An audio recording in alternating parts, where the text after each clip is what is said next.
Okay, so let's start by looking at what those basics mean when we're on a 7-a-side rugby team. We're going to start with the offense. Player 1, 2, 3, 4, 5, 6, and 7. Let's say player 3 has the ball. Should player 3 run straight at player 3? Or should player 3 try and run into space? The space is there and there, either side of the opposition player 3. So player 3 should really try and run into the space on either side. So let's say player 3 aims to run up there. And then he gets tackled, or she gets tackled, by red player 2 and let's say red player 3, because when they're on defense and they're not staying in their line and they're not communicating and they're not thinking about numbers, they're going to both go in and make a tackle. So player 3 on offense does the right thing and runs into this space. Gets tackled here. So these two players are in. Now, if we want to do a ruck by player 3 going to ground and then getting in and out of the ruck fast, right? Fast in and fast out. Player 2, who is the closest player to where player 3 went, should go in and form a bridge over the ball. Player 3 or player 1 should go in and pick up the ball and get ready for the next play.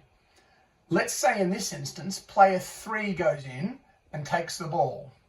Now, because player 2 and player 3 on defense have been sucked in, and because we only have player 2 and player 3 in the ruck, all of our other players, 1, 4, 5, 6, and 7, that's 5 players, are against the opposition's players, 1, 4, 5, 6, and 7. So should 3 run with the ball into this space, pass it to player 1, or pass it to player 4? Well, remember that what we want to do is get into space and create extra numbers on our side. So the best thing that player 3 can do in this time is pass the ball to player 4. So player 4 now has the ball and goes up. Should player 4 run at defensive player 4? Or should player 4 run into the space either side? If we're playing for space, it should run into the space either side. Now, if they run into this space, there might be a little bit more space because these two players are probably still getting up off the ground, as long as player 3 has been fast to get the ball in and out of the ruck. So let's say that player 4 runs straight up at defensive player 4 and forms a tackle. And defensive player 4 stays there, and that's all that they do.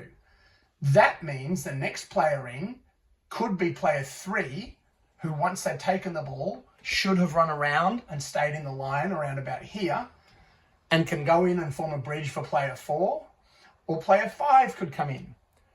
Whether player 4 or player 5 goes in to bridge the ball or pick up the ball depends on how much they communicate. So let's say player 3, who passed the ball here, comes across and yells, "I've got the ball, I've got the ball," and picks it up and starts running.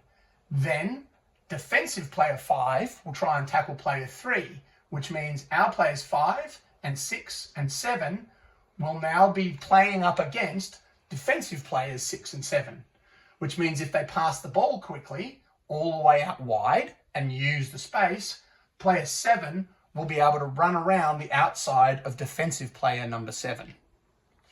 So that's looking at how the offense works. Now let's say we look at this from the defense, the red point of view. If player 3 is running up with the ball, do we as defenders want to let player 3 go into the space between 4 and 5? Or does player 3 communicate that he's going or she is going to make the tackle, and they say, "I've got the tackle," and they go up and they stop player 3 here? Now player 2 and player 4 could decide to come into the ruck. But if we remember that we want to keep our line and we don't want to have too many people getting sucked into a ruck, that means that only player 3 is out of the play. The offense will probably put at least 2 players in, meaning that they've got player 2, player 3, and player 4 out of the play. So again, right now we have 1, 2, 3, 4, 5, 6 players versus 1, 2, 3, 4 players.